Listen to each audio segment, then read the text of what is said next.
Welcome back to the Fantasy Football Breakdown, ladies and gentlemen. It is the only fantasy football podcast where one of your hosts can mix up Austin Eckler and Hunter Renfrow. But we are back for another week of picks, and we actually have some starts and sits this week. We're going to have some locks of the week, some stacks of the week.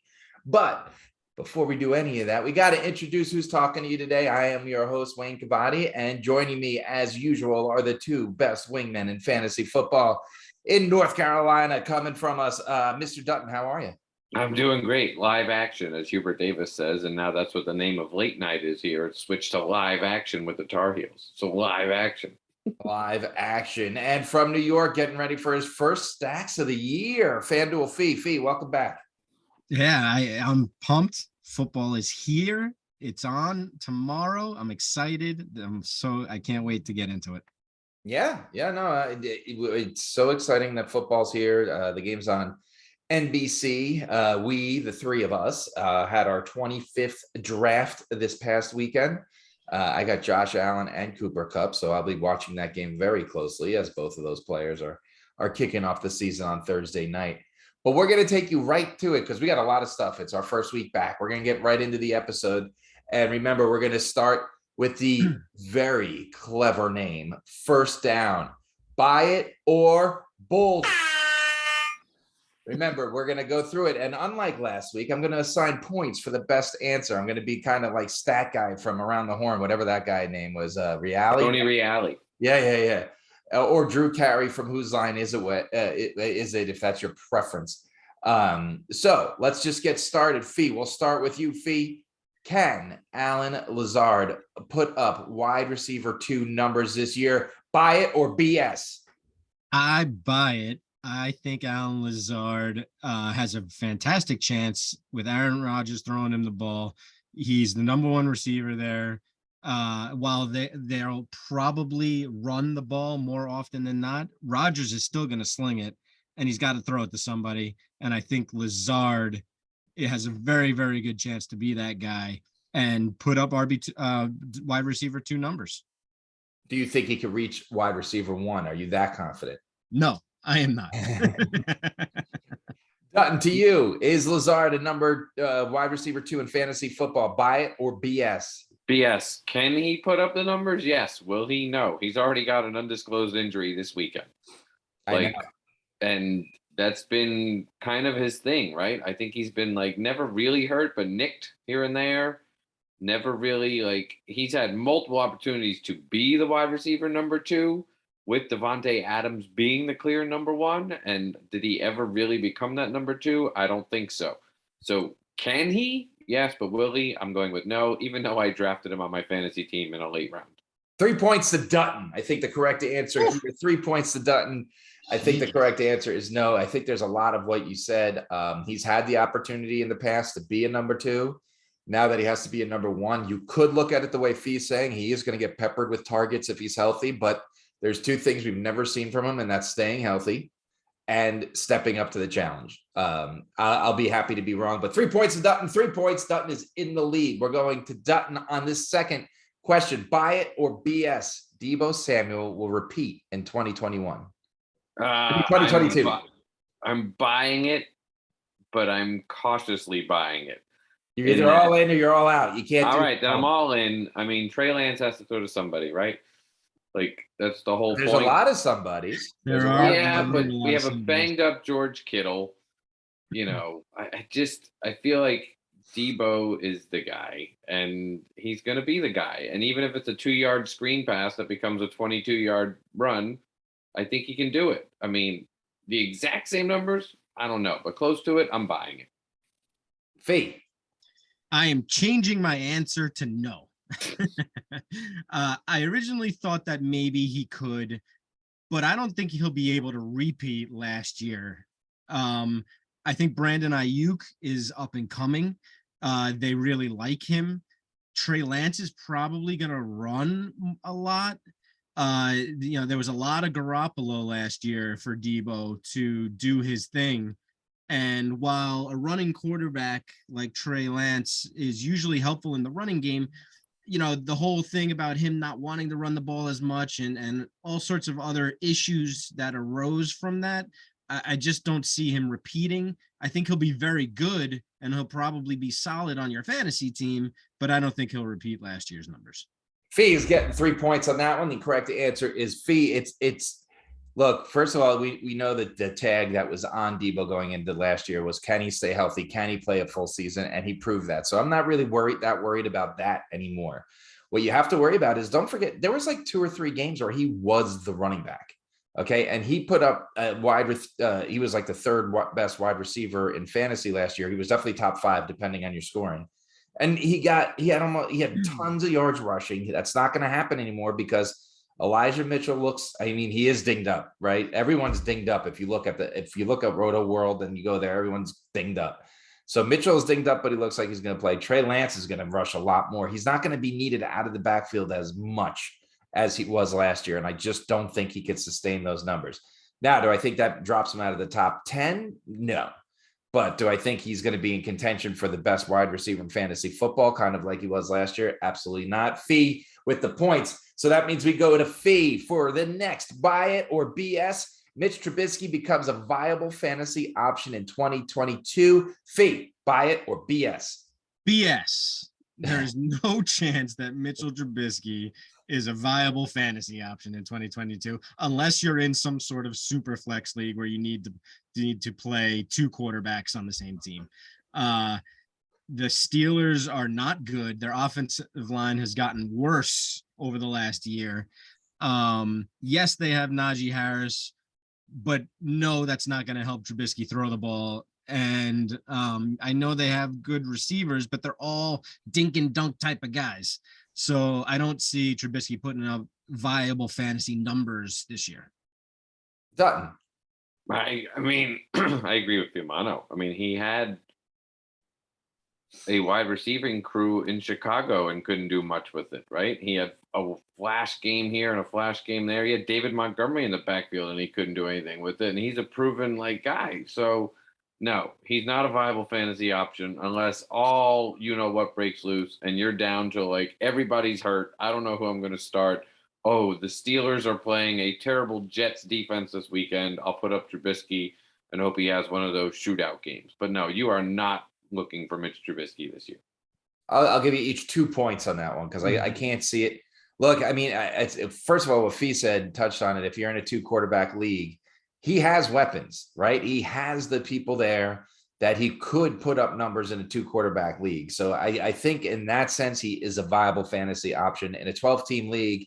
If you're starting him even in a bye week, you're in a lot of trouble because we're talking about a guy that may not even be the quarterback by week 4, right? But let's be real. He has a lot of good weapons. Deontay Johnson, like you said, I do agree with you. There are a lot of dink and dunk guys. Juju's gone, but he can run. He's mobile. So he's got that. And he's got one of the best running backs if he's healthy in the backfield and Najee Harris. So he could put up numbers, but I just don't see it happening as a viable fantasy option.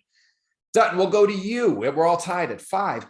Cordarrelle Patterson, the biggest bust, or at least one of the biggest busts in 2022. Buy it or BS, Dutton? Is anybody expecting him to be good? Because if you're expecting him to be good, then yes, he's a bust. I mean, he's playing for a Falcons team that is starting Marcus Mariota as their quarterback. But let's technically right now he is an RB1. He is. I understand that completely. So he's being drafted as such. Obviously not in the first 3 rounds. Right. But he's also a 31-year-old RB1, isn't he, or something? So yeah, I mean, I don't know what you're expecting of him, but if he's being drafted as an RB1, then you're not going to be happy come week 7. So I say bust.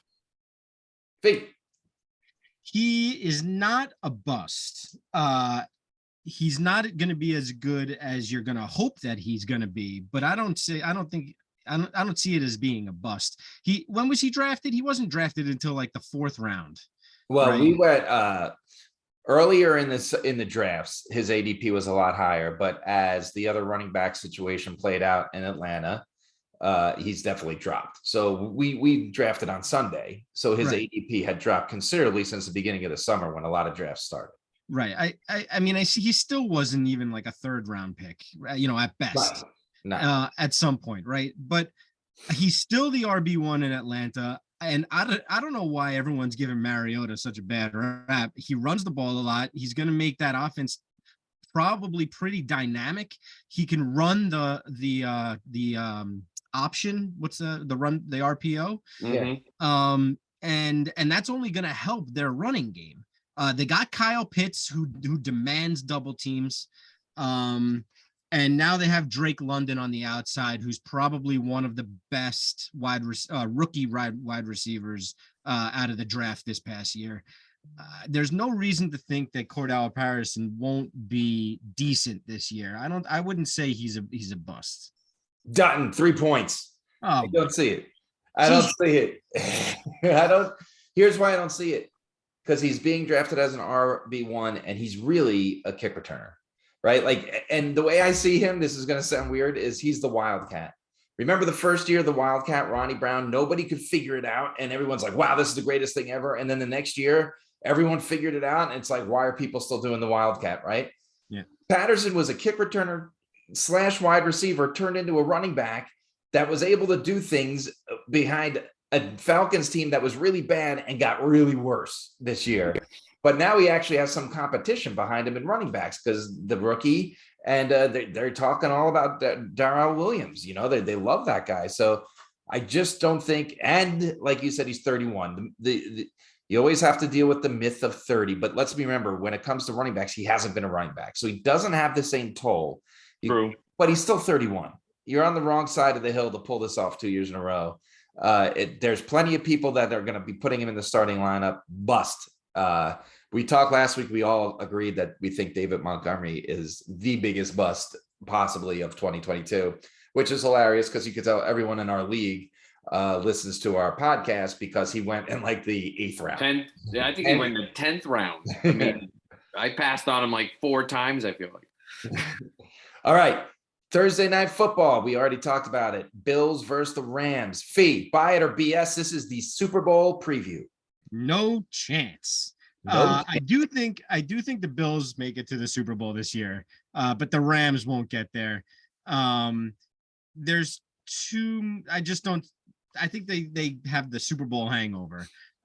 With I know that Stafford's injury really isn't that serious, but what's going on with their running game? And will Cooper Kupp and Allen Robinson actually? They got better on the outside with Allen Robinson. But there's a lot of competition in the NFC, and I just don't see the Rams getting there again. Dutton. Yeah, and their defense is good, right? Von Miller is now on the Bills, and Von Miller made some huge plays for them in the playoffs. He was a good run stopper. He did. He was putting pressure on the quarterback. He's the reason that some decisions were made badly by quarterbacks. And now he's playing on the other side. I mean, Cam Akers apparently is already dinged up. Again, great for my fantasy team. And you said it, Fee, like, is their run game? Yes, their wide receivers, I think, are better. I mean, but then Odell came out today and said he wants to play for whoever wins tomorrow night. So even he knows. So, yeah, I don't see the Rams getting there. I mean, I also think there's a lot of pressure on the Bills. Like, they haven't gone to an AFC championship game yet, and everyone has them in the Super Bowl, right? And there's a lot of pressure. And as someone who lives with a Bills fan, they are not happy about all this pressure and all the spotlight on them. So there's a good chance that neither one of these teams make it. I'm not saying that they can't, but I think it's highly unlikely that we see them playing in February. 4 points for Fee for saying the Bills are going to the Super Bowl. 3 points for Dunton for at least admitting this is not the Super Bowl preview. Last question of buy it or BS. And I only chose this is completely, I don't think you can answer that you're going to buy it. If you do, I'm going to question your fantasy, but he was the most sought after running back in the draft. Breece Hall, buy it or BS, is the best rookie running back in 22 fantasy. Fee. So I said no, but I'm going to change that to yes. After looking at it, really the only competition for rookie running back is Dameon Pierce with the Texans. And while both these teams are terrible, I think that Breece Hall has better opportunity and a better offensive line with the Jets. I know that you're not going to like that, Wayne, because you're a Texan fan. And Dameon Pierce probably owns that backfield. I just think that the better numbers are going to go to Brees Hall this year. Dutton. I don't think it's Brees Hall. I think it's Dameon Pierce, like Fee said. And I think the Jets are more of a disaster than the Texans. As much as we love Joe Flacco because he is a University of Delaware Blue Hen, he is their starting quarterback through week 4. And I don't know if that's very good for the Jets at all. I question some of their weapons on the outside. I think teams are going to be like, yeah, give it to that guy so we can tackle him really fast. So no, I don't think it's Brees Hall. I mean, he looked terrible in the preseason. He looked absolutely terrible. And it looks like Michael Carter right now is number 1 on the depth chart. So, I mean, it is like you said, there isn't that Najee Harris coming in this year that's just going to take over. Pierce is in the best situation because he's battling Rex Burkhardt and a bunch of cast-offs, but you got to look at James Cook. He might put up good numbers in Buffalo. And you know what I wonder, is Travis Etienne considered a rookie? Did he play at all last year? He got hurt. How does that work? Is he considered a rookie? He would be in the NBA. If he is considered a rookie, he's the guy. Yeah. I just thought of that right now, because obviously in baseball, it's by innings you play. So right. If he didn't play any games, so he might still be a rookie. I wonder how that works. He wins if it's him. Yeah, I just thought of that right now. Anyway, that was Buy It or BS. Dutton, I think you were the winner the first week because you picked Pierce, and that clearly puts you in the lead by, I think you won 80 to 14 was the final score. So we're moving on to second down. It is Calvin Ridley's locks of the week. I will always give a shout out to Jason, my fantasy football league, for coming up with that name. We're basically just going to go through. We're each going to give you a pick, and then we're going to agree on our fantasy football breakdown lock of the week.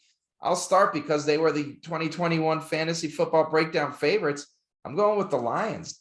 Now, if you're listening to the show, you're probably listening on Thursday morning. Maybe you're catching it Wednesday night when it first came out. So keep in mind, if you listen to it later in the weekend before game day, these were spreads as of Wednesday afternoon is when we put these spreads in here. So I got the Lions +4. They are on the road. I've talked last week. I said this is a 10-win team. I think the Lions are good, but even if they aren't, we know that they hang around and but they don't make Vegas money is what they do, because they keep covering every time they go out. So Lions getting 4 against the Eagles on the road is my pick. Dutton. I'm taking the Panthers and Baker Mayfield against the Browns simply because the Browns offense could be struggling this week, right? I think it's going to take a few weeks for them to figure out if they have anything. And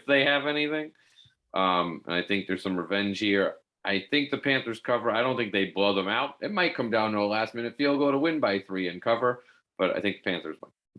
Yeah. And then to you, Fee. I'd like to preface this with I love both of your picks. And my picks, I actually have 2 that I'm going to give you.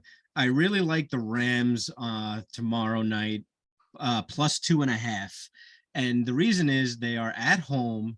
The Super Bowl champion starting the season off is 5-1 against the spread. And they have covered in, I think, something like 70% of their starting games. The Rams are Super Bowl winners. Yeah.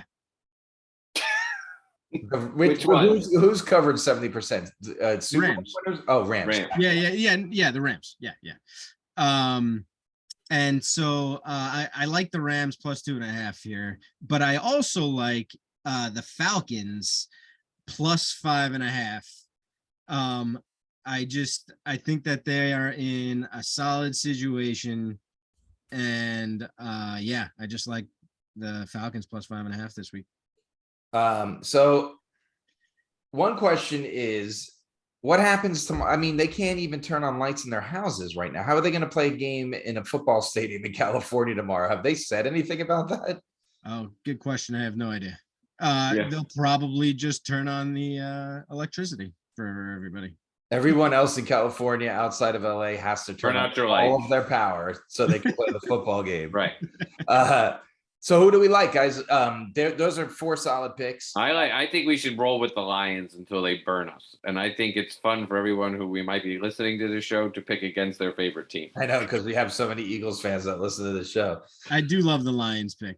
Yeah. But a lot of Falcons fans that listen to the show, and Fee's got the Falcons in there as his lock of the week. But we will go as the fantasy football breakdown. Lock of the week is the Lions. Don't let us down, Dan Campbell, Jared Goff.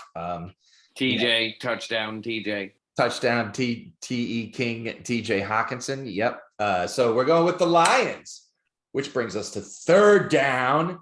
Fanduel Fees, first stacks of the week. And of course, there's always some plays that go along with this.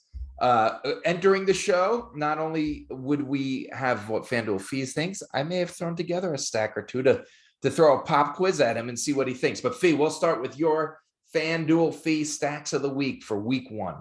All right, let's get it started with Jacksonville. They are playing at Washington. And we talked about it earlier. We all really like Jacksonville a lot this year. I think they have a solid offense. I think people are downplaying them. And their prices this week are very kind of depressed. You can get Trevor Lawrence at 7,000, which is extremely low for quarterbacks. You can get Christian Kirk at 5,800. You can get Travis Etienne at 6,200. You could triple stack it. You could double stack it. You could even throw in Evan Ingram if you were so inclined and wanted to get crazy with it. But I really like Jacksonville this week, and I like their offense, especially on the road where they might have to put up bigger numbers than usual. And as a reminder to our listeners, the name does give it away, Fanduel Fee, but these are Fanduel prices that he's talking about, not DraftKings or any other thing. So just a reminder to our listener. Yep, that is correct. The next stack is Detroit. We just spoke about how we like Detroit a lot this year, getting those 4 points against Philly again on the road. Extremely depressed salaries. You can get Jared Goff for 6,800. You could pair him with Amon-Ra St. Brown at 6,500. And you can even throw DeAndre Swift in there if you wanted to triple stack it. He's at 7,600. Next up is the Chargers and the Raiders. I like a Raiders stack this week. Derek Carr is down at 7,400. Again, you'll notice the theme. The quarterbacks that I'm choosing here are very cheap. So you can get Carr at 7,400. You could pair him with Hunter Renfrow all the way down at 5,900. You could pair him with Devontae Adams, who's the number 1 receiver this week at 8,500. But wouldn't be a big deal because the other guys are so low priced. And even if you wanted to go crazy, you could even throw Darren Waller in there at 7,000, although I would not because of his injury and who knows what's going on with him. But Carr, Renfrow, Renfrow and Adams, solid stack all around. And then a couple of just guys right off the bat that I happen to just kind of notice real quick here. Saquon Barkley is at 6,800. I know we don't know what the Giants offense is going to look like. I know that there's obviously big question marks with Daniel Jones and that offensive line, but I think Barkley is back. I think Barkley, from the ACL injury, at least, I think he's got something to prove. And Tennessee's defense doesn't really scare me. And at 6,800, I think it's worth definitely a shot on him because he's such low salary this week. And then a couple of receivers I like. Devontae Smith on a comeback in that Detroit Philly game. He's down to 6,100, and maybe Mike Williams on a comeback in that Raiders Chargers game. He's only at 6,600. Very nice. Very nice. And so one of the stacks I did was the Jaguar stack, and I was able to get Lawrence, Etienne, and Kirk, which allowed me to also get Kamara and Barkley in my backfield with Etienne at flex and Michael Pittman at wide receiver. So like you said, they were low on the cost line, so you were able to stack up. Another one I did was the 49ers stack. And that's because we'll talk about that in a little bit more in the starts and sits, but I was able to go Trey Lance, Brendan Ayuk, and I almost said Kerry Kittles from my New Jersey Nets days, but George Kittle there, and able to get guys like DeAndre Swift. I went with Michael Pittman again. I'm a big Michael Pittman guy this week against the Texans. And I got Najee Harris at flex. So what do you think about that 49ers stack? Because you didn't mention them. I like it. They're playing the Bears, not a good team. Again, on the road, probably going to have to do a lot of running for Trey Lance anyway. Trying to move the ball down the field. And, he's got Debo and Ayuk and he's got weapons. I like Trey Lance. He's a solid quarterback choice. And again, another part of the theme is he's down at 7,500 for quarterbacks, right in that kind of sweet spot. Yeah. That Trevor Lawrence, Jared Goff, and Derek Carr are all in. Yep. So here's the thing I want to throw a reminder out, just as I did on the locks of the week. This is Wednesday. There's a couple of the guys we're talking about with the big Q next to them, and that means they're questionable, and it is week 1, and they're more likely to sit week 1 than they are to force it. So keep in mind when you're listening to this that if some of these guys sit, you're going to have to make a change on the fly, or just shoot Fanduel Fee an email on our fan line. We're on Twitter and all that stuff as it is, or right on the YouTube page, right there. So that brings us to the red zone. We're not going to do 4th down here because our team is so good we never see 4th downs. So we're now in the red zone, and the moment you've all been waiting for, the first starts and sits of the season for redraft leagues. Ladies and gentlemen, we're going to start. We give you 4. We give you 1 start each at each of the 4 primary positions: quarterback, running back, wide receiver, tight end. You're on your own for kicker. Luckily, I'm in a league that dropped kickers, and we no longer have to worry about them, except for Nitro, which is our league. And the defense, there's just too much going on. Some of you are an IDP. Some of you are just regular defense. So we leave the defense up to you. So let's start with our starts of the week. First starts of the season. Derek Dunton, we'll start with you. His name was talked about with Fanduel Fee. I'm going with Derek Carr in a shootout against the Chargers. I mean, the last time these teams played was one of the greatest games ever, right? Yeah. Let's run it back. I mean, I don't know if the Raiders win the game, but Derek Carr could have a huge game. Okay. Fee. I feel like it's obvious, but it's Russell Wilson in a revenge game against the Seahawks. I just read about how he was so upset with the Seahawks looking at other quarterbacks to draft, and he was happy to get out of Seattle. And I feel like they have a ton of weapons on offense in Denver, and I think Russ is going to want to show them what they're missing in Seattle. Yeah, I mean, it's hard to go against Russ in a revenge game, but I just mentioned him. I'm going Trey Lance. Now, it may be an unpopular start because if you look at last year's numbers, the Bears were very good yardage-wise against quarterbacks. However, they were terrible against touchdowns allowed and touchdown to turnover ratio because they didn't get a lot of turnovers.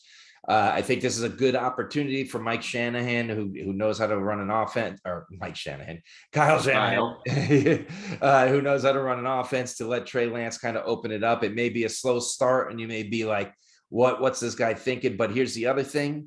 I don't think the Bears are going to move the ball too much on offense against this 49ers defense. So that Bears defense by the second half is going to be tired out. And when you got a running quarterback that's fresh running against a tired out defense, you're going to get a lot of, as Fee says, fantasy goodness. So I think Trey Lance is my start of the week. Gentlemen, who are we locking in as the fantasy football breakdown start of the week? Trey Lance against the Bears, Derek Carr against the Chargers, or Big Russ in a revenge game in Seattle? I like the revenge factor.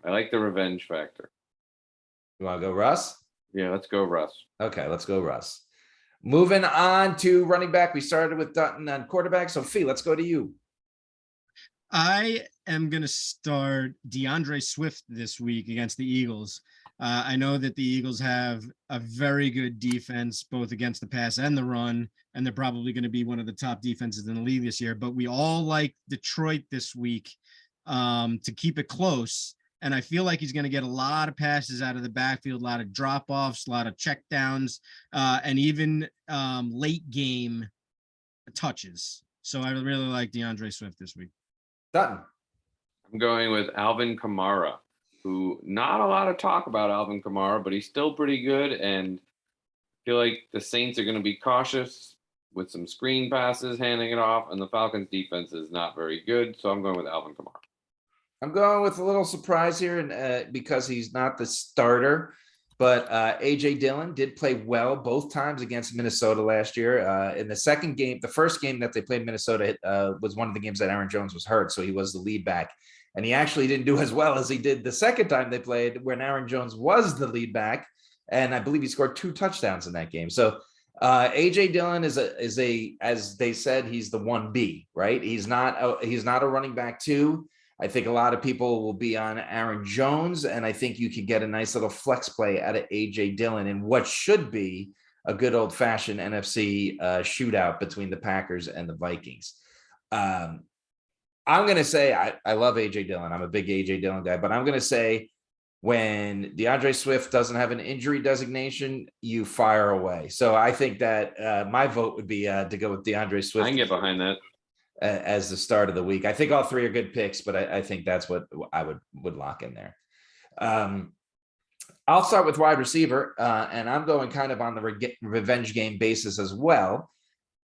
DJ Moore had a fantastic year last year with absolute garbage throwing the ball and 0 run game in that offense to take any pressure off him. Now he has Baker Mayfield wanting to unleash. I understand the Browns defense is a lot better than some other defenses, but DJ Moore just time and time again puts up serious fantasy numbers, no matter what the situation is, no matter who's throwing him, no matter who's defending him. He's a target machine. He could get open. And I just think if Baker Mayfield has his revenge game, he's going to be using his best receiver quite a bit. Dunton. I was going to pick him until I saw you had him. So I agree with everything you just said. But I'm also going to go with Michael Pittman Jr. versus the Texans. He's very excited to play with Matt Ryan. I think Michael Pittman Jr. is going to show people, hey, I'm not a bad wide receiver. I just need somebody to throw me the ball. Matt Ryan is not going to move very much in the pocket, but he still has a good arm and he's very accurate. So I'm going to go with Michael Pittman Jr. Fake. And I'm going with Jerry Jeudy. I'm sticking with the whole Russ Seattle situation. He's got to throw it, and I really like Jerry Jeudy this week. I know Cortland Sutton is like the main guy there, and everybody loves Cortland Sutton this year. But I think people are forgetting about Jerry Jeudy. Don't forget to start him this week, especially if Russ goes nuclear. Yeah. I like all 3 of these guys. I mean, like I said in the stacks, I'm really big on Pittman this week, but I would start any of them. I like DJ Moore a lot. Yeah, actually this week. But I also also have 5 catches, 130 yards, and a touchdown. Right? It could be that kind of week. For him. Absolutely. Right. I mean, I also like Pittman a lot too, but. I could see them getting out big against the Texans and slowing it down. So let's go DJ Moore because I'm probably going to go down. I think Dunton said earlier, right down. It could go to a field goal. Yep. Let's start with tight ends. Tight ends, Fee. I want to start with you because I think this is one of the dark horse sleeper tight ends of. This is a guy that we've talked about millions of times that is either going to be the biggest breakout tight end or be the guy that drops every football thrown to him like he always has. Fee. Yeah. So, I got a love-hate relationship with Evan Ingram because he used to be on my team. But I think Evan Ingram is going to have a career resurgence in Jacksonville. And I think it starts this week against Washington. I don't know much about Washington's defense and their linebackers and who's going to be covering the tight end, right? But I don't think it's going to matter because Evan Ingram has elite talent and athletic ability that people are forgetting about. And yes, he had the drops and his hands were an issue, but I think that he fixes that situation in Jacksonville. And I like him as like you said, a sleeper or a dark horse this week. I mean, he has to be, right? Because Peterson loves the tight end, and if Evan Ingram can't step up together, none of them are as athletically gifted behind Ingram as Ingram is, but they can catch a ball, right? So if Ingram can't do what Peterson wants him to do, the leash has got to be short, I would imagine. So yeah, I would start him week 1 and see what he does. Dunton, who's your tight end? I'm going with Dawson Knox of the Bills because he has 31 million guaranteed reasons why after the extension today, with a possibility of 56 million or something. Let's remember, like, this offense is supposed to be the greatest show on turf second coming this year, right? Right. And if they're going to cover Stephon Diggs and they're going to cover Gabriel Davis, then Dawson Knox is going to get looks. I see him like a red zone target for Josh Allen, especially inside like the 7-8 yard line area, where he might be the old school Bubba Frank, where he'd have like 3 catches for 2 touchdowns and 5 yards, right? Like, Well, let's so let's I'm going also yeah, let's also not forget that his brother, I think, just passed away as well. right. And this could be a game where he just kind of wants to do it for him and Yep. Yeah. Yep. kind of goes nuts with it. And listen, don't forget about the old anytime touchdown scorer Dawson Knox for tomorrow night. Right. Yeah. Nice. So there you go. And let's give a little shout out to Manuel Sanders, who retired today. Yeah. The last few, he was a Bills, last. I know the last few years were were pretty forgettable for him, but he was a fantasy football must start for about 3 or 4 years there, especially when he was with Peyton. I'm going with Dalton Schultz. I expect this game to be a shootout. The Bucks were not good against the tight end last year. They were not good at all. And right now, Gallup is already out. So Schultz is pretty much the wide receiver 2 on that team. And I think he's in a good position to succeed against that Bucks D. Sorry, Dunton. So who are we locking in this week? I'll go Ingram. I'll go Ingram for and one chance. Go Ingram and let's see what happens. All right, I was gonna go Knox, but we can go Ingram. All right, so to review real quick, the fantasy football starts of the week are Russell Wilson at quarterback, DeAndre Swift at running back, DJ Moore at wide receiver, and Evan Ingram at tight end. I will say, gentlemen, I think that all 12 of our picks are very good. So I think if you're listening and you start any one of these guys, you'll do all right. So let's flip the coin and go to sits. Dutton, we'll start with you. Quarterback sit. Dak Prescott, you said it. His weapons are limited. The Bucs defense is resurgent. That's all they've talked about this year. As much as the offensive line is banged up, the defense is supposed to be better than they have been in a long time, apparently. And I think Dak will be Dak at some point this year, but not week 1. Fate. I'm gonna sit Joe Burr. He's playing Pittsburgh. I know they're not all that great, but which is more reason to sit him because maybe they run the ball more often than not in this game. So I think they get up sort of big, and he might not put up the big numbers that you're expecting. I'm going to sit Tom Brady, and I never ever say that. And the only reason this is the only week I would sit him, it's the Cowboys defense is good, but I don't think that's the reason. I think we need to see what's up with this offense. The offensive line is in shambles. What's his name? Godwin is still, we don't know what he's going to do. So if you got Mike Evans and Connor Brate and Russell Gage as your 90-year-old Julio Jones as your weapon, the running game's okay, but it's still with that offensive line, this could be the week that you want to sit Brady. Because he's a starter in most leagues, except for the league that you guys let me get him in the 10th round again somehow. And I have Josh Allen and Tom Brady, so that's on you guys. I'm good with sitting Burrow or Brady. I would go with Brady because I was going to pick Brady, but you picked him. Okay, then let's go with Brady. Starting with running back Fee, we'll go to you. I'm sitting Josh Jacobs. I just don't like him this year at all. They're playing the Chargers. If they get down, they're going to have to throw the ball. We all know that it was a shootout last time they played. They have other rookie running backs behind him now. Yeah. And he's kind of, I don't know if he's fallen out of favor or what. But there's just not a whole lot of hype behind Josh Jacobs this year. Chargers defense is pretty good. I'm sitting Jacobs. Dutton. I'm sitting Cam Akers because he's banged up already, and he's playing a strong Buffalo Bills defense where we just talked about Von Miller is going to be tackling him. Yeah. So I'm sitting Cam Akers. Akers is a big guy this year that everybody's in love with, and I just haven't seen enough to be I'm not saying you don't draft him or he doesn't No, have good but matchups, just I but think this is you got to see what happens, especially against the Bills this week, right? yeah, yeah. And I'm going to tell you to sit Brees Hall because the Jets are terrible and they're playing the Ravens on the road. And Sit him. there's one way to look at this that I don't, even if the Jets go down big, I don't think they get away from their game plan because they're trying to figure out who they are. So I don't think that would stop them from running. I just don't think they can. And I think it'll be more Michael Carter than Brees Hall in week 1.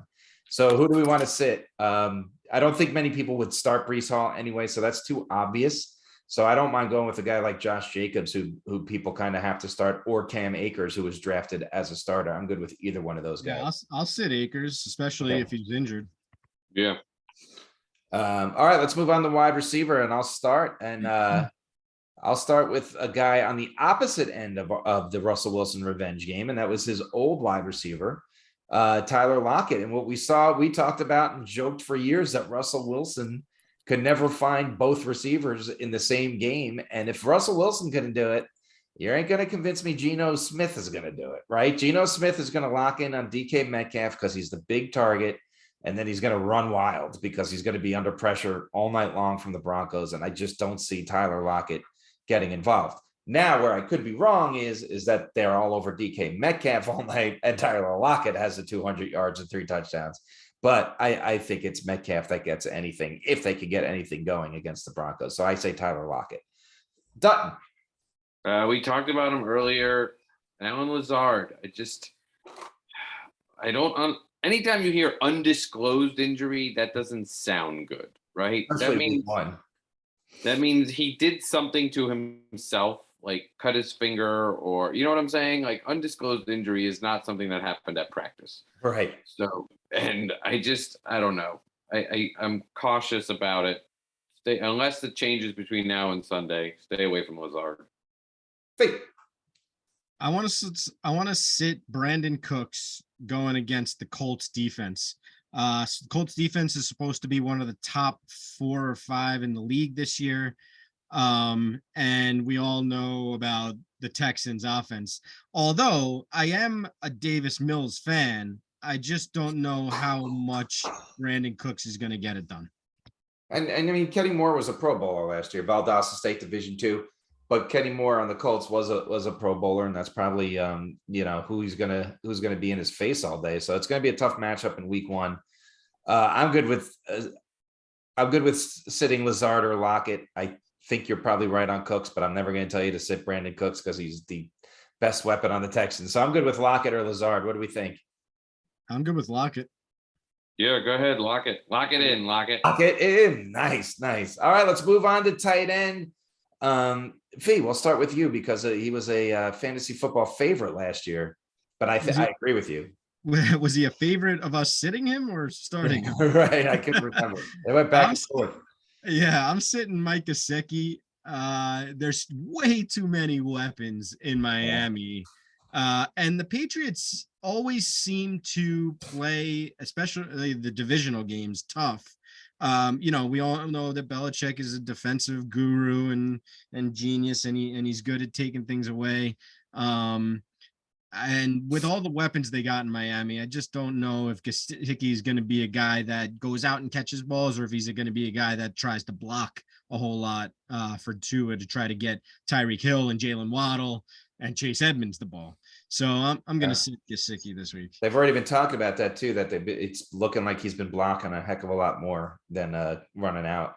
And it doesn't make sense to me because he's so athletic, like a receiver. And I guess that's what he's got to do.